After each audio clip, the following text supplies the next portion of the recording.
நான் இன்றைக்கு ஒரு 300 கிராம் சிக்கன் எடுத்து வச்சிருக்கிறேன். அதில் குழம்பு பண்ண போகிறேன். கொஞ்சமாக ஒரு 3 டீஸ்பூன் எண்ணெய் சேர்த்துருக்கிறேன். ஒரு அரை டீஸ்பூன் சோம்பு பொரிஞ்சதும் ஒரு 150 கிராம் பல்லாரி வெங்காயம், 2 பச்சை மிளகாய், வெங்காயம் ஒரு 50% வதங்கிருச்சு. கொஞ்சமாக புதினா இலை சேர்த்துக்கோங்க.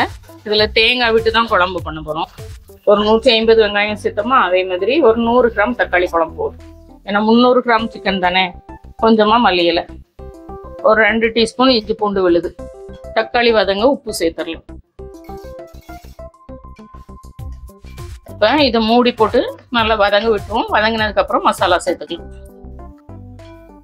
நல்லா வதங்கிருச்சு. தக்காளி வந்து நல்லா குழஞ்சி வந்துருச்சு. நம்ம இப்போ சிக்கன் பீசஸை சேர்த்துடலாம். இந்த 300 கிராம் சிக்கனுக்கு இந்த வெங்காயம் தக்காளி நம்ம போடுற மசாலா எல்லாம் தேங்காய் விட்டு அரைக்கிற குழம்புக்கு கரெக்டாக இருக்கும். இதே தேங்காய் விடாமல் இருக்கும்போது நம்ம மசாலா கொஞ்சம் குறைச்சி போடுவோம். மல்லித்தூள்லாம் கொஞ்சம் குறைச்சி போடுவோம். அப்போ வந்து கரெக்டாக இருக்கும். தேங்காய் விடும்போது மிளகாத்தூள் கொஞ்சம் கூட, மல்லித்தூள் கொஞ்சம் குறைச்சும் போடுவோம். அந்த வித்தியாசம் இருக்கும், கவனிச்சுக்கோங்க.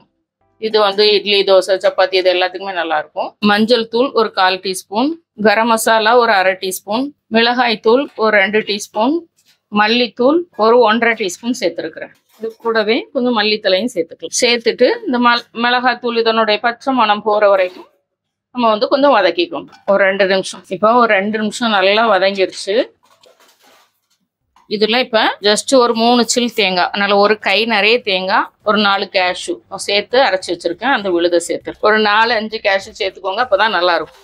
இப்போ மிக்ஸி ஜாரை அலசி தண்ணி சேர்த்துக்கிறேன். நீங்கள் ரொம்ப கெட்டியாக வைப்பீங்கன்னா அதுக்கு தக்கன தண்ணி சேர்த்துக்கோங்க. சப்பாத்திக்கெலாம் கொஞ்சம் கெட்டியாக இருந்தால் நல்லாயிருக்கும். தோசை இட்லி கொஞ்சம் தண்ணியாக இருந்தால் நல்லாயிருக்கும்.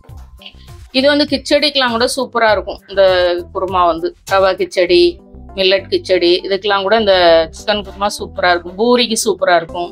இப்போ தேவையான தண்ணி சேர்த்துக்கலாம். இந்த ஒரு 10 நிமிஷம் மூடி போட்டு மீடியம் ஃப்ளேமில் அப்படியே வேக விடுங்க. சிக்கன் குழம்பு திறந்து பார்க்கலாம். இங்கே பாருங்க, இவ்வளோ சூப்பராக தகன்னு ரெடியாகி வந்துருக்கு பார்த்தீங்களா. கறியும் நல்லா வந்திருக்கும். இங்கே பாருங்க, லெக் பீஸ் பார்த்தாலே தெரிஞ்சிருக்கும். நான் ஒரு 20 நிமிஷம் அப்படியே மூடி போட்டு விட்டுட்டேன். அவ்வளோதான்.